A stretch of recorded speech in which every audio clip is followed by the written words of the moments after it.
नागपुर अजनी से पुणे तक की ये ट्रेनें शामिल हैं। कर्नाटक दौरे पर हैं प्रधानमंत्री, बेंगलुरु के साथ उससे जो कनेक्टिंग राज्य है उन्हें बड़ी सौगात ये दी गई है।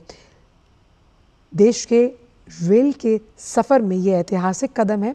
आप देख सकते हैं कि जो वहाँ पर लोग हैं प्रधानमंत्री को देखने आए, उनसे हाथ हिलाकर प्रधानमंत्री उनका अभिवादन स्वीकार करते हुए और ये तस्वीर हरी झंडी दिखाते हुए उन 3 ट्रेन्स को, जो 3 वंदे भारत ट्रेन हैं जो 4 राज्यों को जोड़ती हैं, जैसा कि मैंने बताया, जिसमें बेंगलुरु से बेलगावी है, अमृतसर से श्री माता वैष्णो देवी कटरा और नागपुर अजनी से पुणे तक की ट्रेनें शामिल हैं। इसमें 2 का वर्चुअल रूप से किया गया है उद्घाटन और 1 फिजिकल फॉर्म में आप देख सकते हैं प्रधानमंत्री यहाँ पर मौजूद हैं। तो कनेक्टिविटी के लिहाज से आज ये बड़ा दिन कि रेल यात्रा को सुलभ, सुगम और इन अनुभवों को बहुत अहम बनाने के लिए ये तीनों वंदे भारत एक्सप्रेस जिन्हें आज फ्लैग ऑफ किया गया है, ये पहली जो वंदे भारत ट्रेन है बेलगावी से क्रांतिवीर संगेली रायण बेंगलुरु के बीच चलेगी। अब इसमें होगा ये कि वो बेंगलुरु, तुमकुरू, हासन, चिकमंगलुरु, चित्रदुर्ग, दावणगेरे उन तमाम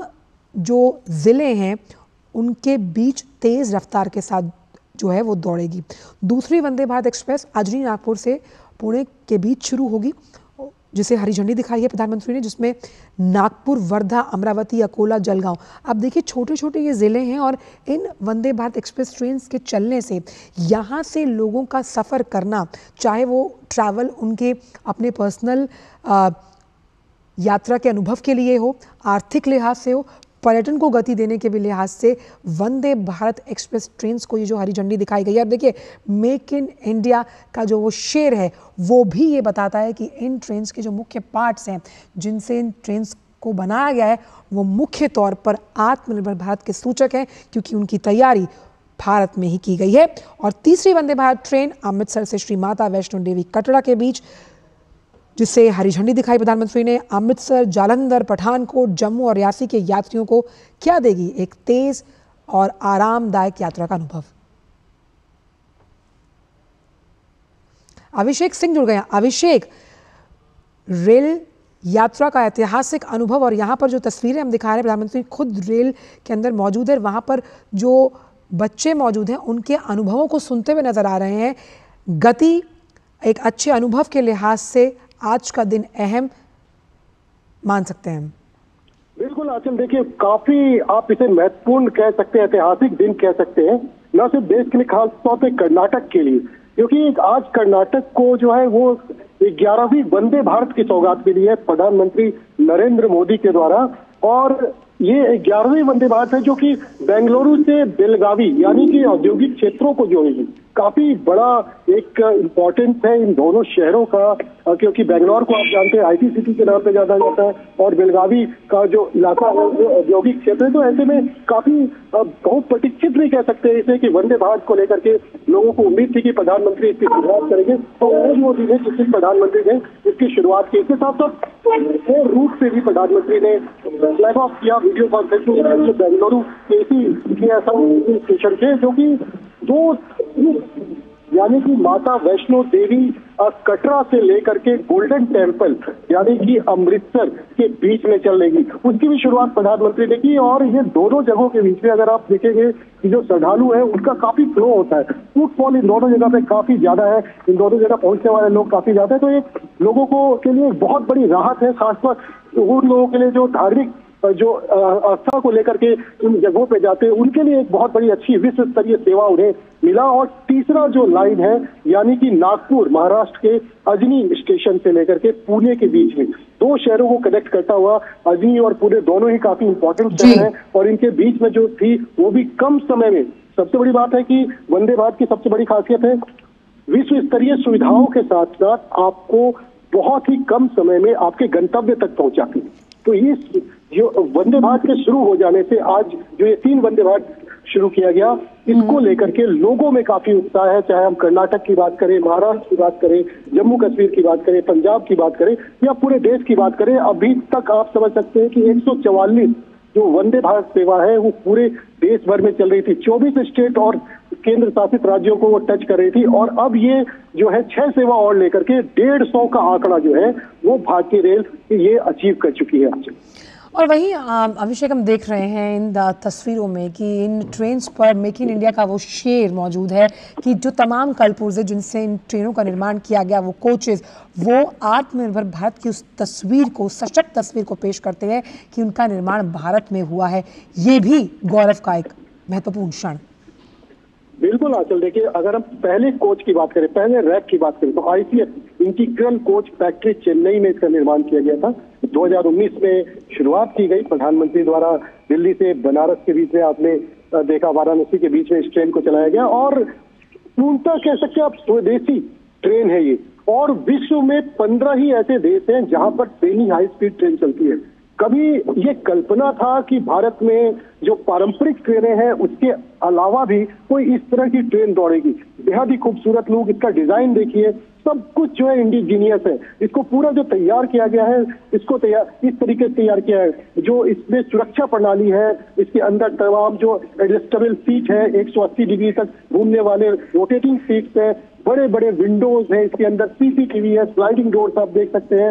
हर सीट के नीचे जो है वो चार्जिंग पॉइंट है, मोबाइल चार्ज कर सकते हैं, सामान रखने का अतिरिक्त रैक है, जो मॉड्यूलर ये टॉयलेट्स होते हैं वो सब कुछ फैसिलिटी के साथ ये ट्रेन है। और सुरक्षा प्रणाली के हिसाब से भी काफी ये सुरक्षित कहा जा सकता है इसे। तो इस ट्रेन को बनाने की जो कल्पना थी, ये प्रधानमंत्री नरेंद्र मोदी के नेतृत्व में की गई और उसके बाद इसका निर्माण 2017 में शुरू हुआ और 2019, या अगर हम विदेशों में बनवाते ऐसे ही किसी रैक को, तो आप समझिए इसकी कीमत हमें तकरीबन 300 करोड़ के आसपास पड़ती।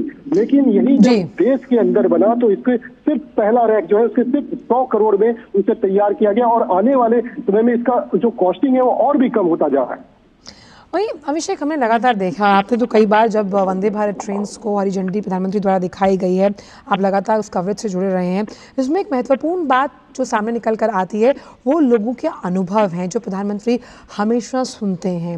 वो अनुभव जो सकारात्मक हैं, अच्छे हैं, सच्चे हैं, क्योंकि विकास की इस तस्वीर को आप सच होते हुए अपनी आंखों के सामने देखते हैं। और किसी भी राज्य का, किसी भी देश का जो रेल नेटवर्क है वो इस बात की तस्दीक देखता है कि उनका राज्य आर्थिक तौर पर कितना सशक्त होता है अगर आपकी ट्रेनें स्पीड से, तीव्र गति से ट्रैक्स पर दौड़ती हैं। बिल्कुल सही कहा आपने आंचल। देखो, अगर हम बात करें आज से 2014 के पहले से, तो एक आपको उदाहरण के तौर पे मैं बताना चाहूंगा कर्नाटक का ही। कर्नाटक का जो रेल बजट होता था वो तकरीबन 800 करोड़ रुपए का था। आज का रेल बजट क्या है? 8000 करोड़ रुपए से ज्यादा का कर्नाटक का रेल बजट है। आप समझ सकते हैं कि रेलवे किस तरीके से जो है कायाकल्प कर रहा है, चीजों की कायाकल्प कर रहा है। चाहे मेंटेनेंस की बात करें, 100% इलेक्ट्रिफिकेशन की बात करें, हम नई ट्रेनों की बात करें, ट्रैक मेंटेनेंस की बात करें, या फिर स्टेशनों के मॉडर्नाइजेशन की बात करें, अमृत ट्रेन की शुरुआत हो, तमाम जो भारतीय रेलवे को कैसे पारंपरिक लीक से हटा करके वर्ल्ड क्लास बनाया जाए। न सिर्फ ट्रेनें बल्कि स्टेशन भी, स्टेशन के आसपास की जगहों पर आपने गांधीनगर रेलवे स्टेशन देखा, आपने बड़े बड़े और भी स्टेशन देखे, कैसे उनका जो है पुनर्विकास किया गया, उसको किस तरीके से नए तरीके से बनाया गया। 5 स्टार होटल तक जो है अब रेलवे स्टेशन के ऊपर बने आपको नजर आते हैं। तो ये एक कुछ बड़े बदलाव हैं जो कि आप दशकों तक नहीं देख पाए, लेकिन एक दशक के अंदर आपने बहुत कुछ बदलते देखा। अच्छा, और वहीं अगर अभिषेक हम इसे इस तरह से भी समझें कि खास तौर पर कनेक्टिविटी को बहुत इम्पॉर्टेंट एस्पेक्ट मानते हैं प्रधानमंत्री किसी भी राज्य की आर्थिक गति को रफ्तार देने के लिए। अब इन तीनों ट्रेनों को अगर हम एक एक करके समझने की कोशिश करें, खास तौर पर जिसे हम अमृतसर की बात करते हैं, जिसमें पठानकोट, जालंधर, रियासी, जम्मू, तो देखिए किस तरह से इन पॉइंट्स को जोड़कर इन तमाम इलाकों को जोड़ा गया, जिसमें पर्यटन भी है। आर्थिक लिहाज से आप अपने गंतव्य से दूसरी जगह अगर जाते हैं तो आपके समय की भी बचत होगी। बिल्कुल, आपने बिल्कुल ठीक कहा। जो अमृतसर से माता वैष्णो देवी कटरा के बीच में जो शुरू हो रहा है, इसमें काफी इम्पोर्टेंट आप शहर भी आते हैं। आप व्यापारिक गतिविधियों को लेकर के भी देख सकते हैं, आप लोगों के आवागमन को भी लेकर के देख सकते हैं। आप पठानकोट, जम्मू, रियासी, अमृतसर, जालंधर, आप स्ट्रेटेजिक तौर पर भी इसे काफी महत्वपूर्ण माना जा सकता है। इस तरीके से घाटी तक, ये घाटी के कटरा तक पहुंच रही है, तो स्ट्रेटेजिकली भी जो कनेक्टिविटी है उसको बढ़ावा जितना मिलेगा, हमें सामरिक रूप से भी हम उतना ज्यादा मजबूत होंगे। देखिए, प्रधानमंत्री नरेंद्र मोदी ने लुक ईस्ट को एक्ट ईस्ट में तब्दील किया, यानी कि जो नॉर्थ ईस्ट है वहां पर प्रधानमंत्री ने कहा कि सभी राज्यों की राजधानियों तक रेलवे की कनेक्टिविटी होनी चाहिए। आज 6 स्टेट ऐसे हो चुके हैं जहां की राजधानी नॉर्थ ईस्ट में, वहां तक रेल की पहुंच हो चुकी है, वहां की राजधानियों तक रेल पहुंचने जा रही है। चाहे हम बात अब मिजोरम की करें, हम बात करें असम के अलावा और जो राज्य है वहां की बात करें, वहां तक पहुंच हो रही है। सीमावर्ती राज्य जम्मू कश्मीर को आप देखिए, अभी चिनाब ब्रिज वर्ल्ड का सबसे बड़ा आर्क ब्रिज प्रधानमंत्री ने उसको उस राष्ट्र को समर्पित किया। घाटी तक जो पहुंच है वो कैसे पूरा हुआ, यानी कि घाटी के लोगों के लिए कितना बड़ा एक राहत। अब ऑल वेदर कनेक्टिविटी आप कह सकते हैं, क्योंकि मौसम की मार के कारण सड़क मार्ग का क्या हाल होता था आपने देखा होगा, लेकिन ऑल सीजन कनेक्टिविटी होने से अब घाटी के लोगों के पास जो है आने जाने में 3 से 3.5 घंटे का वक्त, जबकि रोड के रास्ते 8 से 10 घंटा लग जाता था। कनेक्टिविटी जहां बेहतर होगा वहां विकास आएगा। और प्रधानमंत्री ने शुरू से कहा है कि 2014 में जब उन्होंने गांधीनगर रेलवे स्टेशन का फाउंडेशन किया था, वहां उसके पुनर्विकास का, तो उन्होंने कहा था रेल को गति तो देश को प्रगति। आज देखिए पूरे देश में रेल किस तरीके से बदलाव से गुजर रहा है। बहुत छोटे छोटे शहरों में हम देखते हैं, बड़े शहरों में भी देखते हैं, आप देखते होंगे कि जब वंदे भारत ट्रेन अभी भी गुजर रही है, जबकि 150 वंदे भारत ट्रेन चल चुकी है, तब भी लोग जो है वो खड़े होकर के उसका वीडियो बना रहे थे, रील बना रहे थे। तो ये रेल ने एक पहचान बनाई है, देश ने एक नई पहचान बनाई है आंचल, जो ये पिछले 1 दशक के अंदर हुआ है।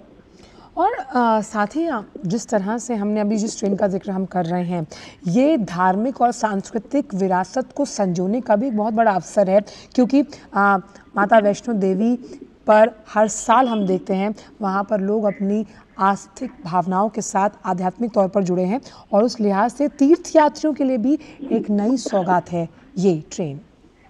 बिल्कुल, बहुत बड़ी सौगात है। देखिए माता वैष्णो देवी के लिए दिल्ली से तो ट्रेन चली रही थी, वंदे भारत एक्सप्रेस ट्रेन दिल्ली से माता वैष्णो देवी के लिए पहले से चालू है, लेकिन अब अमृतसर से भी ये ट्रेन जो शुरू हुई है, तो आप समझ सकते हैं कि जब कोई भी एक आम यात्री को, एक छोटे परिवार को ही लीजिए कि वीकेंड पे ही या जब छुट्टी उसे मिलता है, तो वो सोचता है कि वो जाकर के किसी धार्मिक स्थल पे जाकर के पूजा कराए, दर्शन कराए। ऐसे में अब उसे जो फायदा होगा 2 जगह का हो सकता है, अमृतसर का भी और माता वैष्णो देवी का भी। गोल्डन टेम्पल में भी वो मत्था टेक सकते हैं और माता वैष्णो देवी में भी जाकर के वो पूजा कर सकते हैं। तो ये एक तरीके की जो सोच रही है धार्मिक पर्यटन को भी बढ़ावा देने का, ये मोदी सरकार का, ये जो है ये काफी ज्यादा देखने को मिला। कई सारे शहर हैं, अगर वंदे भारत की कनेक्टिविटी को आप देखें, चाहे साउथ में देख लें या फिर नॉर्थ इंडिया में, वेस्ट इंडिया में, ईस्ट इंडिया में, तो यहाँ पे धार्मिक स्थलों को कनेक्ट करने में वंदे भारत की एक अहम भूमिका रही है। और एक चीज और बहुत जल्द जो आज रेल मंत्री अश्विनी वैष्णव ने बताया कि बहुत ही जल्दी सितंबर तक में आपको वंदे भारत का स्लीपर वर्जन भी पटरियों पर दौड़ता नजर आएगा। यानी कि इसी बैंगलोर से DEML में जो है इसका निर्माण हुआ था, निर्माण चल रहा है और लगभग वो कंप्लीट हो चुका है, और इसका टेस्टिंग के लिए भी वो अब उसको भेजने की तैयारी कर रही है। तो बहुत जल्दी जो है अब भारत का एक और नया चेहरा, रेलवे का एक और नया चेहरा जो है वो आपके सामने आएगा, जो कि स्लीपर वर्जन होगा वंदे भारत का, एक प्रीमियम ट्रेन जो कि विश्व स्तरीय अनुभव है, जो आपके आनंद दिलाएगा। और इसीलिए जब भी हम रेलवे स्टेशंस के गुणवत्तापूर्ण सुगम अनुभव की बात करते हैं, ट्रेनों के सुखद अनुभव की बात करते हैं, कनेक्टिविटी को बढ़ाने का जिक्र करते हैं, ऐसे में वंदे भारत ट्रेन्स जो लगातार अपना विस्तारीकरण कर रही हैं हर चरण के साथ, जिसमें तकनीक से वो लैस है, अत्याधुनिक सुविधाओं की उपलब्धता आपको सुनिश्चित करवाई जाती है, ये अपने आप में आत्मनिर्भर भारत की एक सशक्त तस्वीर वैश्विक पटल पर भी पेश करती हुई। बिल्कुल अचल, ये निश्चित तौर पे कहा जा सकता है कि 15-20 में से 15 ऐसे ही देश हैं जहाँ पे इस तरह की ट्रेनें, सेमी हाई स्पीड ट्रेन चलती है, और भारत का इसको 180 किलोमीटर के अधिकतम रफ्तार पे से जो है परखा जा चुका है। 130 किलोमीटर की एवरेज स्पीड पे इसे चलाई जा रही है। ट्रैक जहाँ पे अच्छा है वहाँ पे इसकी स्पीड और बढ़ाने की बात की जा रही है। आप समझिए कि आज इस वंदे भारत ट्रेन को कोई अगर डिमांड की बात करें तो एशिया के कई कंट्रीज हैं, जो यूरोप के कई कंट्रीज हैं, वहां पर ऐसे सेमी हाई स्पीड ट्रेन की जो है वो डिमांड चल रही है, उनका डिमांड है। लेकिन सरकार का लक्ष्य ये है कि मोदी सरकार का ये टारगेट किया है कि अगले 3 साल के अंदर 200 नए और वंदे भारत ट्रेन को पहले भारत में भी अलग अलग शहरों, छोटे शहर, बड़े शहरों से जोड़ा जाए। उसके बाद जो है इसको इसके एक्सपोर्ट की बात होगी। पहले देश के अंदर कनेक्टिविटी, नए रफ्तार और वर्ल्ड क्लास फैसिलिटी लोगों तक पहुंचाई जाए, जो कि पुराने पारंपरिक ट्रेनों की लीक से बिल्कुल अलग हो और बिल्कुल नया हो, सुविधाजनक हो, आरामदायक हो और लोगों को हर तरीके से सुरक्षित रखे। और साथ ही हमने हमेशा देखा है अभिषेक, इन ट्रेनों को जब भी देश को समर्पित किया जाता है, राज्य को समर्पित यानी कि राष्ट्र को समर्पित, लोकहित को समर्पित, ऐसे में उनके पीछे जो हाथ जिन्होंने इन ट्रेनों के सुगम और सुलभ अनुभव को जो अब लोगों तक पहुंचेगा, उसके पीछे जिन हाथों ने काम किया है, यानी कि उन वर्कर्स से हमेशा प्रधानमंत्री चिर परिचित अंदाज में बात करते हैं, उनसे भी सुनते हैं। और ये श्रमजीवी जिस तरह से जुड़ते हैं या लोगों के जो अनुभव वो सुनते हैं, वो चेहरे पर मुस्कान, उस विश्वास बहाली का भी कहीं ना कहीं एक बहुत बड़ा उदाहरण है, जो ये दिखाती है कि अगर आपकी राजनीतिक इच्छा शक्ति मजबूत है तो 140 करोड़ हिंदुस्तानियों का विश्वास भी इसी तरह हमारे सामने आता है। बिल्कुल, आप ये हमने अक्सर देखा है कि प्रधानमंत्री जब भी एक तो प्रधानमंत्री जिस चीज की आधारशिला रखते हैं उसकी शुरुआत भी प्रधानमंत्री करते हैं। दूसरा, प्रधानमंत्री का हमने जो अब तक देखा है कि प्रधानमंत्री जो भी प्रोजेक्ट है उसको बनाने वाला जो मैन पावर है उसके साथ जरूर मुखातिब होते हैं, उनसे बातचीत करते हैं, उनसे मिलते हैं और चाहे इंजीनियर्स हो, चाहे लेबर हो, अधिकारी हो, उनके एक्सपीरियंस को पूछते हैं, साझा करते हैं, उनसे ये जानते हैं कितने साल से इस प्रोजेक्ट पे है वो। चिनाब में भी हमने देखा कि वहाँ भी उन्होंने वहाँ पे जो इंजीनियर्स थे, वहाँ के जो लोग थे, उनसे पूछा कि आपको कितने साल हो गए यहाँ पे। किसी ने बताया कि उन्हें 10 साल हो गया, किसी ने 8 साल, किसी ने बताया कि उसे आए हुए अभी 1 साल ही हो गया। तो प्रधानमंत्री से बातचीत के बाद उनके अंदर जो है और ऊर्जा आता है कि जब देश का प्रधानमंत्री उन्हें रिकॉग्नाइज कर रहा है, पहचान रहा है कि देखो ये काम आपने किया और प्रधानमंत्री से उन्हें एप्रिसिएशन मिल रहा है, उन्हें शाबाशी मिल रही है, तो एक और एनर्जी के साथ जो ये मैन पावर है और नए प्रोजेक्ट के ऊपर वो आगे बढ़ता है। और प्रधानमंत्री की हमेशा से ये खासियत रही है कि ऐसे मौकों पर वो इन लोगों से मिलते हैं, साथ साथ जो बच्चे हैं उन बच्चों से भी इंटरेक्ट करते हैं, उन बच्चों से भी मिलते हैं, उनसे उनका अनुभव पूछते हैं कि कैसा लगा आपको ये ट्रेन, इस ट्रेन के अंदर और क्या होना चाहिए, इस ट्रेन में आपको कितना सुविधा है। इसमें एक बहुत अच्छी बात यह है अभिषेक कि प्रधानमंत्री फीडबैक मैकेनिज्म को बहुत ज़्यादा महत्वपूर्ण मानते हैं। यानी अगर आपने एक बेंचमार्क सेट कर दिया है तो उसका मतलब ये नहीं कि हम इससे अच्छा काम नहीं कर सकते। उनका मानना हमेशा से ये रहा कि आप इससे और बेहतर, इससे और अच्छा, गुणवत्तापूर्ण कर सकते हैं। और पूरे देश के सर्वांगीण विकास में अगर आपके सुझाव बहुत अहमियत रखते हैं तो इस तरह के प्रोजेक्ट्स में प्रधानमंत्री ने हमेशा लोगों की बात सुनी है, उनके अनुभवों को समझा है और उस पर अमल करने के लिए भी कहा गया है, जो रिस्पेक्टेड मंत्रालय उससे जुड़े हुए हैं। बिल्कुल अचल, और आपने आज भी जैसे देखा प्रधानमंत्री नरेंद्र मोदी यहाँ बेंगलुरु के KSR रेलवे स्टेशन पे आने के बाद जब वो इस नए बेंगलोर बेलगावी वंदे भारत ट्रेन के कोच के अंदर दाखिल हुए तो उन्होंने सबसे पहले वहाँ मौजूद जो बच्चे बैठे थे उनसे बातचीत किया, उनसे जाना उनका क्या फीडबैक है ट्रेन के बारे में। उनको और बच्चे बहुत खुश थे, उस ट्रेन के अंदर जो बच्चे थे वो बहुत खुश थे। एक तो ऐसी ट्रेन के अंदर उन्हें बैठने का मौका मिला और वो भी इनॉग्रल रन पर, जबकि इसकी शुरुआत हो रही है और उनके सामने प्रधानमंत्री और किसी और को नहीं, वो प्रधानमंत्री से बातचीत कर रहे हैं, प्रधानमंत्री को अपना फीडबैक बता रहे हैं, चीजें बता रहे हैं, उन्हें क्या अच्छा लगा और क्या उन्हें इसमें चाहिए। तो ये एक प्रधानमंत्री का फीडबैक का जो है एक तरीका है जो कि डायरेक्ट भी है और इसके अलावा भी कई सारे तंत्र जो उनके जरिए भी उन तक प्राप्त होता है। और क्या देश के अंदर नए प्रोजेक्ट्स की शुरुआत होनी चाहिए, किस तरीके से 2047 तक विकसित भारत को बनाने का जो संकल्प है उसको पूरा किया जाए, ये सारे फीडबैक को लेकर के प्रधानमंत्री आगे की सोच को लेकर आगे बढ़ते हैं। अच्छा, इसमें एक और चीज़, क्योंकि हम लगातार उन सुविधाओं का जिक्र कर रहे हैं, आखिरकार ट्रेन के सफ़र को जब हाईटेक बना दिया गया है तो उन सुविधाओं के बारे में भी ज़रा जिक्र कर लेते हैं, क्योंकि आपने तो वो ट्रेन अंदर से देखी भी है, जिसमें हम फोल्डेबल स्नैक्स टेबल की हम बात करते हैं, पोर्टेबल चार्जर्स पॉइंट्स हैं और स्पीड, लोकेशन और अगले स्टेशन की जानकारी यानी कि रियल टाइम इंफॉर्मेशन भी साझा की जाएगी। और सबसे अहम बात कि स्वदेशी सेमी हाई स्पीड जो वंदे भारत एक्सप्रेस की जो कवच सुरक्षा प्रणाली है, ये अपने आप में इसे अलग अलहदा बनाती है। बिल्कुल, बहुत ही आप कह सकते हैं भारत का सबसे लग्जरी ट्रेन इसे आप कह सकते हैं। इसके जितने भी कोच हैं, अगर इकोनॉमी क्लास की बात करें तो आपको लगेगा कि कोई आप जैसे पहले की पिक्चरों में हम देखते थे कि विदेशों में ट्रेन दिखाई जाती है, आपको उससे बेहतर लुक आएगा। इसको इंटीरियर की या एक्सटीरियर की बात करें, इसके एग्जीक्यूटिव क्लास की बात करें तो एग्जीक्यूटिव क्लास में आप देखेंगे कि जैसे विस्टा डोम कोच देखते हैं उस तरीके का इसके अंदर भी विंडोज दिया गया है। तो विस्टा डोम की तरह अगर ऊपर को अगर छोड़ दे, दोनों साइड के अगर विंडोज को देखें तो उस तरीके का है।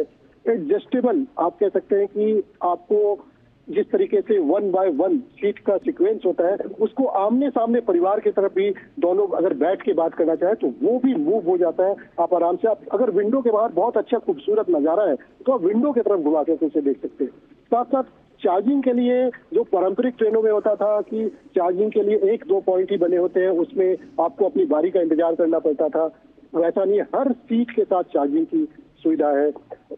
चाहे बॉटल होल्डर की बात करें या फिर चार्जिंग की बात करें, रीडिंग लाइट की बात करें, हम हर सीट पे जो है वो रीडिंग लाइट की आपको फैसिलिटी है ताकि दूसरे पैसेंजर को किसी तरीके की दिक्कत ना हो, किसी तरह के सुरक्षित जो पैसेंजर है वो रहे। इसके लिए सीसीटीवी कैमरा हर कोच के अंदर लगा है, कोच के बाहर लगा हुआ है, और साथ साथ स्लाइडिंग दरवाजे हैं। स्टेशन पे कई बार आपने देखा होगा कि ट्रेन चढ़ने या उतरते समय जो है हादसा, यात्री जो है हादसा के शिकार हो जाते हैं। इसमें ऐसा बिल्कुल नहीं है, बिल्कुल सुरक्षित है ये। यानी कि स्टेशन से जब खुलेगी है तो इसका स्लाइडिंग डोर ऑटोमेटिक बंद होगा और उसे फिर कोई भी यात्री या कोई नहीं खोल सकता। अगर कोई इमरजेंसी है तो टॉकबैक सिस्टम है वहां पर, जिसके जरिए आप ट्रेन के जो पायलट है उनको आप कांटेक्ट कर सकते हैं और उसके बाद जो है आपको तुरंत इससे मदद मिलेगी। तो ये सारी सुविधाएं कवच जैसी सुविधा, यानी कि और एंटी कॉलिजन, जैसे पूरा पारंपरिक ट्रेनों में देखते थे कोचेज इस तरह के होते थे कि अगर ट्रेन की दुर्घटना होती है तो ट्रेन के डिब्बे एक के ऊपर एक चढ़ जाते थे, जिसके कारण जो क्षति होती थी, जान माल का नुकसान होता था, वो काफी होता। अब ऐसे कोचेज बनाए जा रहे हैं जो कि बिल्कुल नहीं होंगे। अच्छा, इसमें बहुत अहम बात यह है कि मैं पीछे देख रही हूँ कि जो बैनर लगा है उसमें लिखा है gift of modern travel to विकसित भारत, यानी नित्य नया नूतन और पूर्व चिरातन। आप अगर ट्रेन की तस्वीरें जो लगातार हम अपने दर्शकों को इस मंच के माध्यम से दिखा रहे हैं, इस ट्रेन को सजाया गया है गेंदे के फूलों से और जो तिरंगे के रंग हैं उनसे जुड़े हुए गुब्बारों से। यानी अगर हम नित्य नया नूतन यानी अत्याधुनिकता को लेकर आ रहे हैं, इसका मतलब ये नहीं कि संस्कृति पीछे छूट रही है। और यही वजह है कि आप देखिए कि वंदे भारत का जो पहला कोच है उस पर स्वास्तिक बनाया गया है, और ये इस भारत की पहचान है जो अपनी संस्कृति, अपनी सभ्यता को संजोकर अपने विरसे पर गर्व करता है। बिल्कुल बिल्कुल आंचल, देखिए कुछ और भी खासियत इस ट्रेन की मैं आपको बताना चाहूंगा जी। पूरा ट्रेन एयर कंडीशन तो है ही, साथ साथ इसमें जो तापमान नियंत्रण है उसकी भी स्वतः जो है वो ऑटोमेटिक सिस्टम है कि आपको उस तापमान को भी जो है ये उस हिसाब से नियंत्रित रखेगा। लंबी दूरी के लिए इसकी जो सीटें हैं उसको डिजाइन की गई है। इंफोटेनमेंट और इंटरटेनमेंट के लिए स्क्रीन लगाए गए हैं, साथ साथ एलईडी लाइट्स लगाए गए हैं ट्रेन के अंदर। इसके अलावा सारे ऑटोमेटिक स्लाइडिंग डोर, जैसा मैंने आपको बताया, पैनोरमिक व्यू वाले विंडोज जो मैं बताया था, काफी बड़े बड़े विंडोज है। बायो वैक्यूम वाले जो है इसके अंदर सारे टॉयलेट्स हैं, मतलब कि जो गंदगी है उससे निजात पाने की एक बड़ी कोशिश की गई है। इसके अलावा सुरक्षा को लेकर के बात करें, कवच सिस्टम जो भी अब ट्रेन आ रही है, टक्कर रोधी कवच सिस्टम, उसके ये सारे ट्रेन जो है वंदे भारत ये लैस है। फायर सेफ्टी की बात करें तो फायर सेफ्टी को, आग कहीं पे अगर ट्रेन के अंदर किसी वजह से गलती से भी या किसी कारण से लग जाता है तो उसको तुरंत ऑटोमेटिक पहचान कर उसे बुझाने की भी इस ट्रेन के अंदर व्यवस्था है। सीसीटीवी की निगरानी है पूरे ट्रेन के अंदर। आपातकालीन समय में हर कोच में इंटरकॉम सिस्टम की व्यवस्था है। ब्रेकिंग सिस्टम जो है वो इस तरीके का बना है कि जो 30% एनर्जी को भी सेव करती है। डुअल सस्पेंशन सिस्टम, यानी कि अगर आप 130-150 किलोमीटर पर भी अगर ये ट्रेन चल रही हो तो एक ग्लास पानी भी अगर आपने अपने टेबल पर रखा है तो पानी जो है उससे आपको सेफली नजर नहीं आएगा, मतलब वो हिलता डुलता नजर नहीं आएगा। इसकी सस्पेंशन सिस्टम इस तरीके से बनाया गया। तो आप समझ सकते हैं कितनी बारीक से बारीकियों को ध्यान में रखकर इस ट्रेन को बनाया गया है। इसी कारण से आज शायद ये इस सरकार की एक पहचान भी बन चुकी है वंदे भारत ट्रेन। और वही हमने देखा कि देश में करीबन 144 से ज़्यादा वंदे भारत ट्रेनों की सेवाएं संचालित हैं और अब इन 3 ट्रेनों के साथ ये संख्या 150 के पार पहुंचेगी। वहीं 6 करोड़ से ज़्यादा यात्री जो हैं वो वंदे भारत के सफ़र का अनुभव और आनंद लेते हैं। इस पर अगर अभिषेक ये देखें तो इन ट्रेनों में सबसे लंबी दूरी तय करने वाली वंदे भारत जो ट्रेन है वो है नागपुर अजनी पुणे वंदे भारत एक्सप्रेस और ये 881 किलोमीटर की दूरी तय करने वाली है। उस लिहाज से इसमें ज़्यादा से ज़्यादा स्टेशंस कवर किए जाएंगे और बिजनेसेस आर्थिक सशक्तिकरण को आगे बढ़ाने के लिहाज से इन ट्रेन्स का इन राज्यों की आर्थिक व्यवस्था को और मजबूत बनाने में, यहाँ तक कि जो लोग नौकरियों की तलाश में निकलते हैं उन्हें भी एक सुलभ अनुभव देने में बड़ा हाथ रहेगा। देखिए, जैसा पहले भी आपने कहा कि कनेक्टिविटी किसी भी अर्थव्यवस्था के लिए सबसे बुनियादी जरूरत है। तो कनेक्टिविटी ऐसी हो जो बहुत सुगम भी हो, आरामदायक भी हो और साथ साथ गतिशील भी। तो ऐसे में जिस तरीके से भारतीय रेल के अंदर तमाम चीजों को लेकर के बदलाव हो रहा है या ये कहिए कि कायाकल्प हो रहा है, तो निश्चित तौर पे इसका जो फायदा है यहाँ की अर्थव्यवस्था को होगा, यहाँ के युवाओं को होगा, यहाँ के व्यापार को होगा, यहाँ के उद्योग को होगा, सब जो तमाम मैन्युफैक्चरिंग यूनिट्स है उनको हो।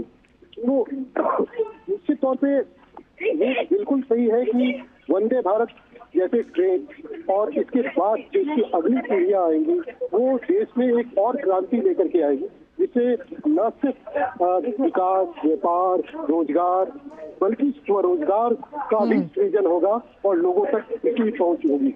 डेडिकेटेड फ्रेट कॉरिडोर आपने देखा कि डेडिकेटेड फ्रेट कॉरिडोर किस तरीके से ईस्टर्न डेडिकेट और वेस्टर्न डेडिकेटेड फ्रेट कोच ये दोनों लगभग कंप्लीट हो चुके हैं और इस पर जो मालगाड़ियां कभी 25 किलोमीटर की रफ्तार से जो देश भर में चलती थी आज 75 किलोमीटर के एवरेज रफ्तार से चलती है, यानी कि 100 किलोमीटर की उनकी मैक्सिमम स्पीड है।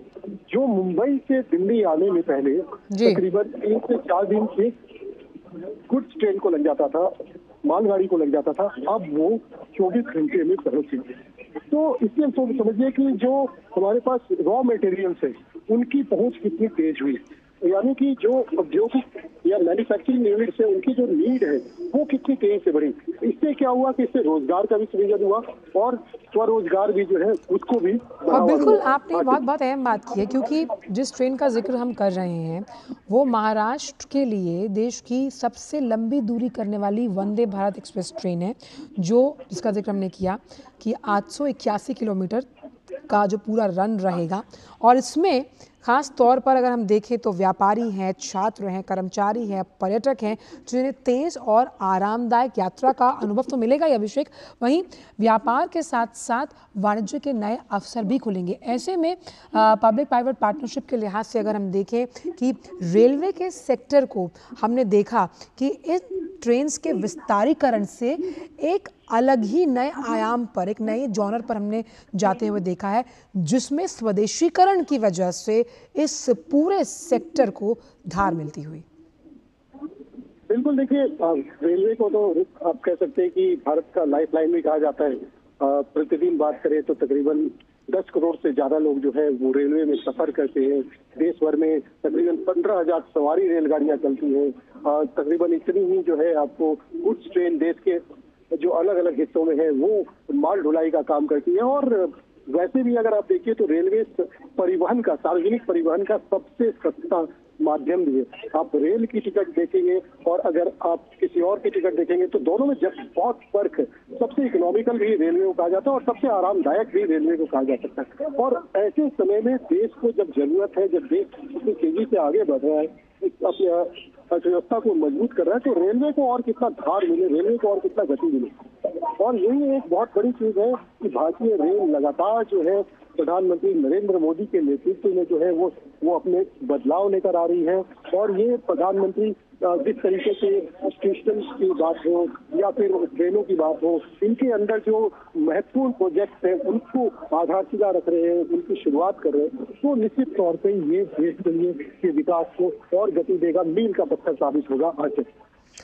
और इसमें हमें ये भी समझना होगा कि जिस तरह से इन रूट्स को डिज़ाइन किया जाता है, अभिषेक, खास तौर पर हमने देखा कि कैसे बेंगलुरु के लिए इस चरण में विस्तारीकरण किया गया। फिर हमने देखा कि कैसे नॉर्थ, साउथ, ईस्ट, वेस्ट को एक धागे में पिरोने की कोशिश पूरे वंदे भारत के इस नेटवर्क से की जा रही है।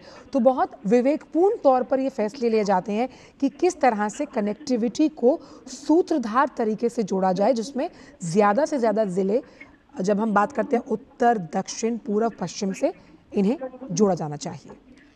आप देखिए आसन की आज लगभग जितने भी राज्य हैं उन सभी में वंदे भारत चल रही है।